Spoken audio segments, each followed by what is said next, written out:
El acto de juzgar a la luz de la Biblia. Los seres humanos, sin excepción en la vida cotidiana, siempre emitimos juicios de valor a diversas situaciones, de acuerdo a cada contexto. Según el diccionario, se entiende por juzgar a deliberar y sentenciar una causa el que tiene autoridad para ello, esto en términos judiciales. B. Creer, opinar, considerar. C. Interpretar o entender. D. Determinar uno mismo haciendo uso de la razón el valor positivo o negativo de alguien o algo, dando para ello un calificativo. Jesús, en el Evangelio según San Mateo capítulo 7 versículos 1 y 2, nos exhorta: no juzguéis para que no seáis juzgados, porque con el juicio con que juzgáis seréis juzgados, y con la medida con que medís os será medido. Es evidente que hay un tipo de juicio que no agrada a Dios, y la pregunta que se impone es: ¿a qué tipo de juicio se está refiriendo el pasaje de la Escritura citado líneas arriba? La clase de juicios que Dios no aprueba están relacionados a los pecados y defectos de las personas hechos con un espíritu de crítica y murmuración, así como pensamientos y calificativos menospreciativos que aluden a su condición social, económica y cultural. Vamos a tomar algunos versículos bíblicos para graficar ello. Romanos capítulo 2 versículo 1 al 6 nos dice: por lo cual eres inexcusable, oh hombre, quienquiera que seas tú que juzgas, pues en lo que juzgas a otro te condenas a ti mismo, porque tú que juzgas haces lo mismo. Mas sabemos que el juicio de Dios contra los que practican tales cosas es según verdad. Y piensas esto, oh hombre, tú que juzgas a los que tal hacen y haces lo mismo, que tú escaparás del juicio de Dios, o menosprecias la riqueza de su benignidad, paciencia y longanimidad, ignorando que su benignidad te guía al arrepentimiento, pero por tu dureza y por tu corazón no arrepentido, atesoras para ti mismo ira para el día de la ira y de la revelación del justo juicio de Dios, el cual pagará a cada uno conforme a sus obras, vida eterna a los que perseverando en bien hacer, buscan gloria y honra e inmortalidad, pero ira y enojo a los que son contenciosos y no obedecen a la verdad, sino que obedecen a la injusticia. Santiago capítulo 2 versículos del 1 al 4 nos dice: hermanos míos, que vuestra fe en nuestro glorioso Señor Jesucristo sean sin acepción de personas, porque si en vuestra congregación entra un hombre con anillo de oro y con ropa espléndida, y también entra un pobre con vestido andrajoso, y miráis con agrado al que trae la ropa espléndida, y le decís: siéntate tú aquí en buen lugar, y decís al pobre: estate tú allí en pie, o siéntate aquí bajo mi estrado. ¿No hacéis distinciones entre vosotros mismos, y venís a ser jueces con malos pensamientos?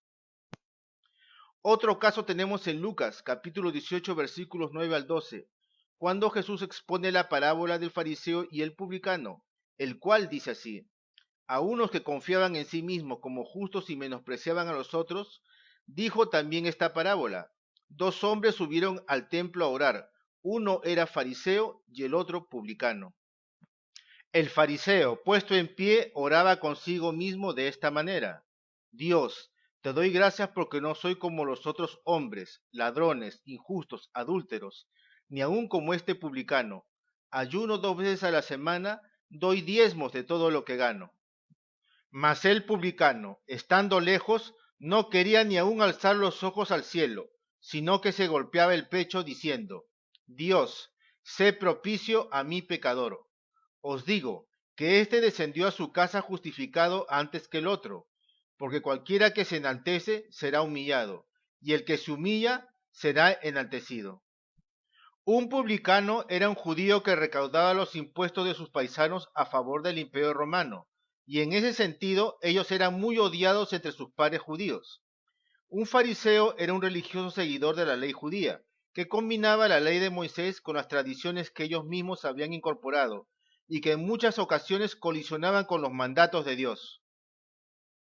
En dicha parábola podemos notar que el fariseo en su oración se justificaba con Dios juzgando los pecados del publicano y haciendo resaltar lo que para él eran sus méritos personales y del cual Dios tenía que agradarse, pero ya vemos que Dios desaprueba este tipo de juicios, porque el fariseo exaltaba su ego y veía la paja en el ojo ajeno. Notamos que el fariseo encarna el típico moralista, que aparenta ser muy justo por sus propios méritos, siempre dispuesto a dar recetas a otros de cómo deben comportarse y relacionarse con sus semejantes. Pero, ¿cumplirán ellos lo que predican? La murmuración es otra manera de juzgar incorrectamente. Santiago capítulo 4 versículos 11 y 12 nuevamente nos exhorta: Hermanos, no murmuréis los unos de los otros. El que murmura del hermano y juzga a su hermano, murmura de la ley y juzga la ley. Pero si tú juzgas a la ley, no eres hacedor de la ley, sino juez. Un solo es el dador de la ley, que puede salvar y perder. Pero tú, ¿quién eres para que juzgues a otro?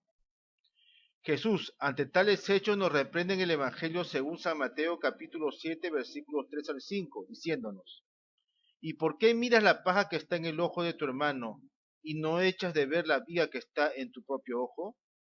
¿O cómo dirás a tu hermano: déjame sacar la paja de tu ojo, y he aquí la viga en el ojo tuyo? Hipócrita, saca primero la viga de tu propio ojo, y entonces verás bien para sacar la paja del ojo de tu hermano. La Biblia, siendo inspirada por el Espíritu Santo, nos exhorta a no juzgar las faltas y pecados de las personas con un espíritu de crítica, sea de manera interna o mental, como lo hizo el publicano al más puro estilo moralista, ni de esparcir dicha falta entre los demás, lo cual deviene en chismes que luego dan lugar a cosas muy desagradables ante los ojos de Dios. Amado lector, dado lo expuesto hasta aquí, diera la impresión de que Dios no aprobara que los seres humanos pudiéramos juzgar. Veremos a continuación que eso no es así, y que Dios sí nos faculta para hacer determinados tipos de juicios, y para ello citaremos la Escritura. El libro del profeta Zacarías capítulo 7 versículo 9 nos dice: Así habló Jehová de los ejércitos, diciendo: Juzgad conforme a la verdad, y haced misericordia y piedad cada cual con su hermano. Nuevamente Zacarías capítulo 8 versículos 16 y 17 nos vuelve a recalcar: Estas son las cosas que habéis de hacer. Hablad verdad cada cual con su prójimo. Juzgad según la verdad y lo conducente a la paz en vuestras puertas. Y ninguno de vosotros piense mal en su corazón contra su prójimo, ni améis el juramento falso, porque todas estas son cosas que aborrezco, dice Jehová. En el Evangelio de Juan capítulo 7 versículo 24, Jesús nos dice también: no juzguéis según las apariencias, sino juzgad con justo juicio. Se juzga según la apariencia cuando lo hacemos según ven nuestros ojos, es decir, a la ligera, sin hacer un análisis concienzudo y sin tener todos los elementos que nos den una certeza.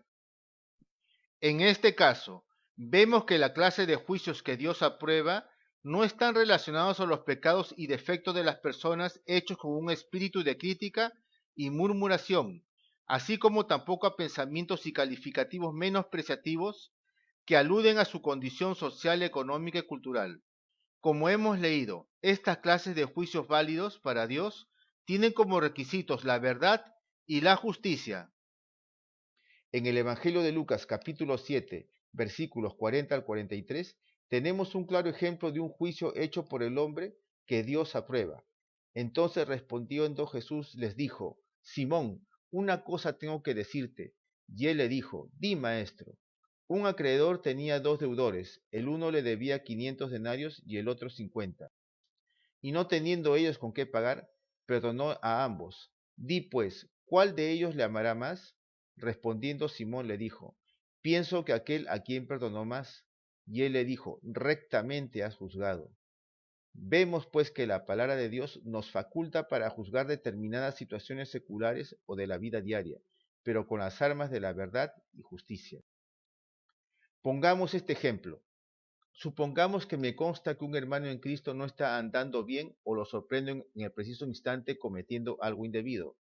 ¿Cuál debería ser mi actitud? Aplicando el versículo de Juan, capítulo 7, versículo 24, no juzguéis según las apariencias, sino juzgad con justo juicio.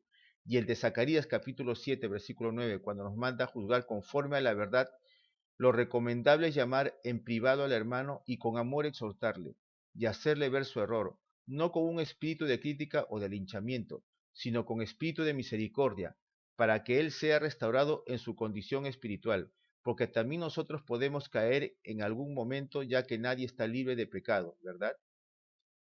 Es evidente que antes de exhortarle al hermano con amor, hemos tenido que juzgar en nuestra mente su acción, ¿cierto? Pero aquí el juicio no es para crítica, sino para algo constructivo, cual es restaurar al hermano a la plena comunión con Dios.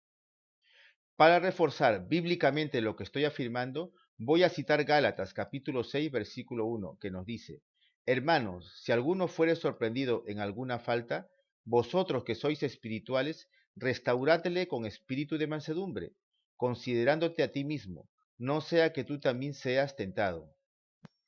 También es válido juzgar correctamente con justo juicio cuando sabemos que un hermano ha pecado contra nosotros, y el procedimiento que prescribe ello lo encontramos en Mateo capítulo 18, versículo 15 al 17, que dice: Por tanto, si tu hermano peca contra ti, ve y repréndele estando tú y él solos.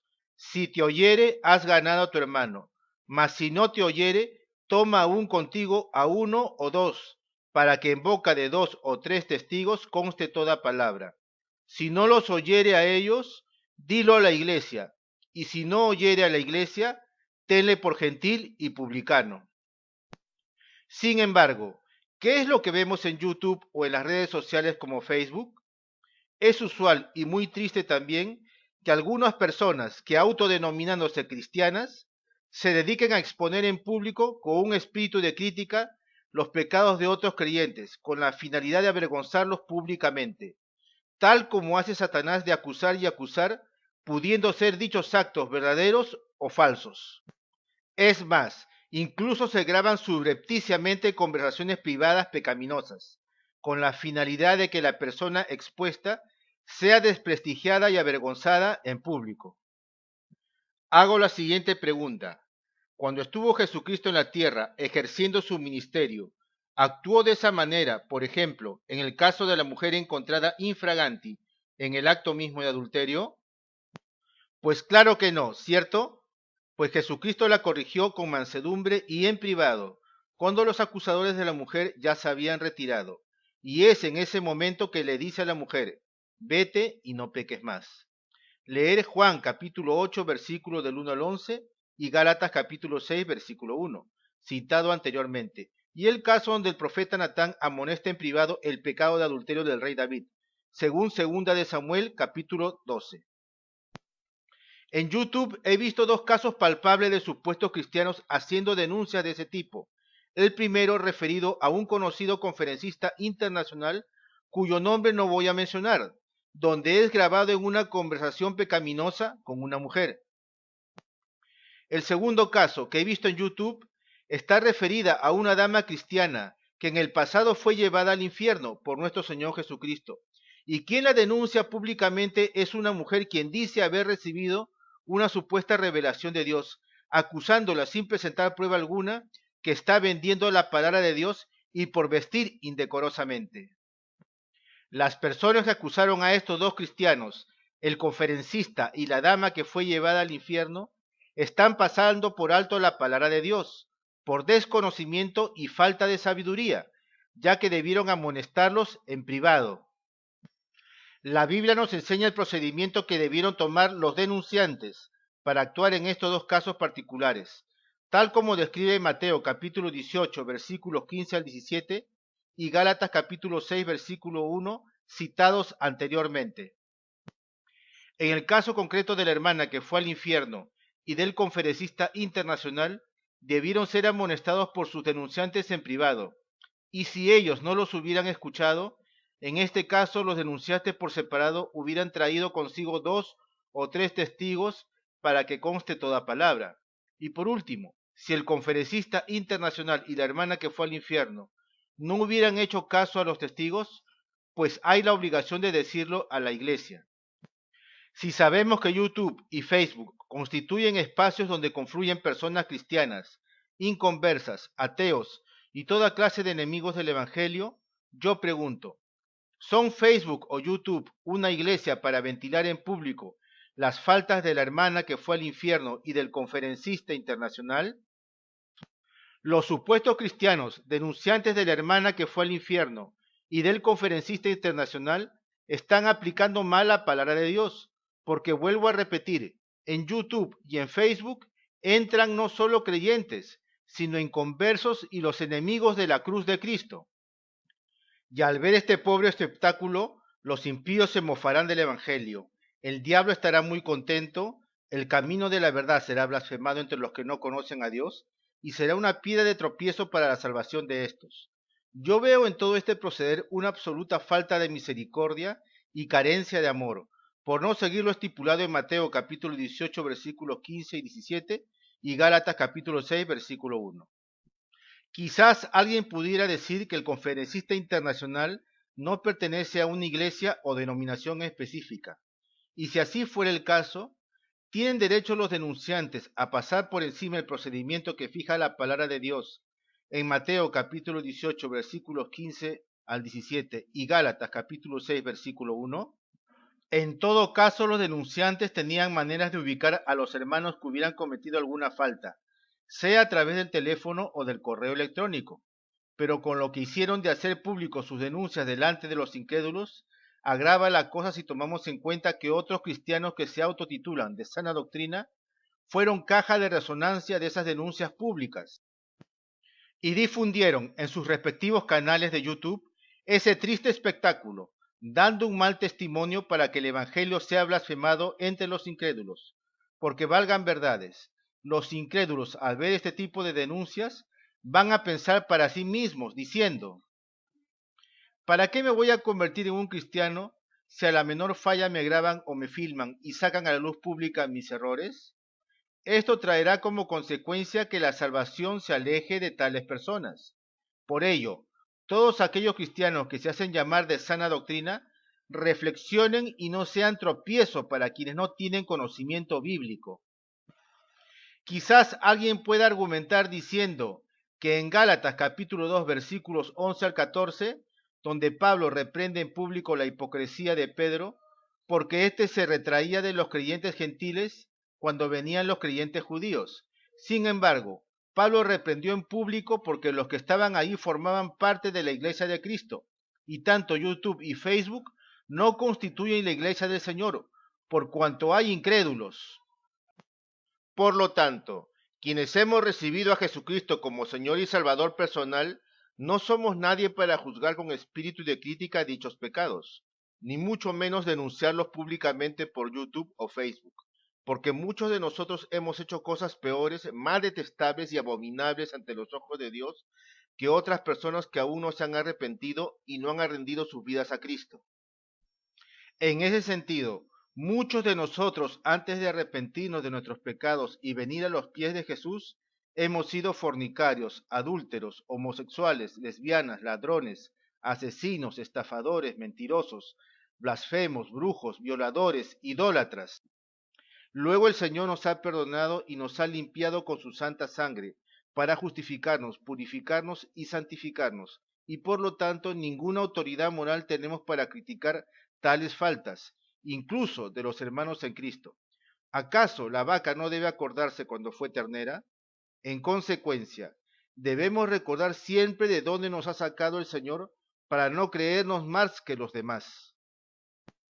Por ello, la Biblia describe en 1 Corintios capítulo 6 versículos 9 al 11 el hecho de que muchos cristianos antes de venir a los pies de Cristo habían tenido una vida muy mala y perversa, pero luego venidos a Cristo Dios los limpió y santificó, y dice así: ¿no sabéis que los injustos no heredarán el reino de Dios? No erréis, ni los fornicarios, ni los idólatras, ni los adúlteros, ni los afeminados, ni los que se echan con varones, ni los ladrones, ni los avaros, ni los borrachos, ni los maldicientes, ni los estafadores heredarán el reino de Dios. Y esto erais algunos, mas ya habéis sido lavados, ya habéis sido santificados, ya habéis sido justificados en el nombre del Señor Jesús y por el Espíritu de nuestro Dios. En ese sentido, la Biblia advierte que estará bajo el juicio de Dios todo cristiano que agravie y engaña a su hermano. Por ello, Primera de Tesalonicenses capítulo 4, versículo 6 sentencia, que ninguno agravie ni engañe en nada a su hermano, porque el Señor es vengador de todo esto, como ya os hemos dicho y testificado. La Biblia también nos permite juzgar con justo juicio todas aquellas enseñanzas que no se ajustan a la verdad bíblica o sana doctrina. Escrito está en Primera de Pedro capítulo 4 versículo 11. Si alguno habla, hable conforme a las palabras de Dios. En otras palabras, si algún líder espiritual, sea pastor, obispo, sacerdote o papa, no habla conforme a lo que dicen las Sagradas Escrituras, es válido juzgar lo que dice dicho líder y someterlo al escrutinio de la Biblia, para llegar al esclarecimiento de la verdad bíblica. Es más, la Biblia nos manda a identificar con nombre propio al que enseña cosas antibíblicas y denunciarlo públicamente en aras de la salud espiritual, no solo de los creyentes, sino de las personas a quienes va dirigido el mensaje del Evangelio, los inconversos. Segunda de Timoteo, capítulo 2, versículos 15 al 18 nos dice que debemos identificar con nombre propio a las personas que enseñan cosas contrarias a la sana doctrina del Evangelio. Y dice así: procura con diligencia presentarte a Dios aprobado como obrero que no tiene de qué avergonzarse, que usa bien la palabra de verdad, mas evita profanas y vanas palabrerías, porque conducirán más y más a la impiedad. Y su palabra carcomerá como gangrena, de los cuales son Himeneo y Fileto, que se desviaron de la verdad diciendo que la resurrección ya se efectuó, y trastornan la fe de algunos. Dios es muy celoso en conservar la pureza de la doctrina de Cristo. Por ello, segunda de Juan capítulo 1 versículos 9 al 11 nos dice: cualquiera que se extravía y no persevere en la doctrina de Cristo, no tiene a Dios. El que persevere en la doctrina de Cristo, ese sí tiene al Padre y al Hijo. Si alguno viene a vosotros y no trae esta doctrina, no lo recibáis en casa ni le digáis bienvenido, porque el que le dice bienvenido participa en sus malas obras. Eso quiere decir que la persona que tiene una doctrina que no es conforme al Evangelio no es de Cristo. Y si no es de Cristo, entonces pertenece a Satanás. Y por lo tanto no es salva. Pero el Espíritu dice claramente que en los últimos tiempos algunos apostatarán de la fe, escuchando a espíritus engañadores y a doctrinas de demonios. Primera de Timoteo capítulo 4 versículo 1. También podemos juzgar las profecías, tal como sostiene Primera de Tesalonicenses capítulo 5, versículos 20 y 21, que dice: no menosprecéis las profecías, examinadlo todo, retened lo bueno. El vocablo examinarlo todo implica juzgar si lo profetizado va de acuerdo con lo que dice las Sagradas Escrituras, y si la contradice, tiene que ser desechado. Por profecía podemos entender tanto como un don del Espíritu Santo que hace referencia a 1 Corintios capítulo 12 versículo 10 y como parte del ministerio del profeta que hace referencia a Efesios capítulo 4 versículo 11. En líneas generales, la verdadera profecía que viene de lo alto jamás contradecirá las Escrituras, ni tampoco añadirá nuevas revelaciones adicionales a lo que el Espíritu Santo inspiró a los santos hombres de Dios que la escribieron. En otras palabras, la profecía que se refiere al Nuevo Testamento solo va a confirmar la palabra de Dios, escrita desde el libro de Génesis con Moisés hasta el libro de Apocalipsis con el apóstol Juan. El canon bíblico ya está cerrado, pues Apocalipsis capítulo 22 versículos 18 y 19 prohíbe que haya revelaciones especiales o adicionales. Por último, quien tiene la última palabra para juzgar a los hombres en todos los aspectos es Jesucristo. Escrito está en el Evangelio de Juan capítulo 5 versículo 22, porque el Padre a nadie juzga, sino que todo el juicio dio al Hijo. Por ello, Jesús nuevamente recalca en el Evangelio de Juan capítulo 12 versículo 48, el que me rechaza y no recibe mis palabras, tiene quien le juzgue. La palabra que he hablado, ella le juzgará en el día postrero. Es decir, toda persona al momento del gran juicio ante Jesucristo, la Biblia, la palabra de Dios estará abierta para dar testimonio si dicha persona cumplió o no con el Evangelio de Cristo. Por eso, amado lector, en todos los actos de su vida haga uso de misericordia. ¿Y sabe por qué? La respuesta está en Santiago capítulo 2 versículo 13, que refiere: porque juicio sin misericordia se hará con aquel que no hiciere misericordia, y la misericordia triunfa sobre el juicio. En este caso está hablando del juicio de Dios, que será con mucha misericordia si usted hace misericordia con otros, tal como dice la bienaventuranza: bienaventurados los misericordiosos, porque ellos alcanzarán misericordia. Dios le bendiga.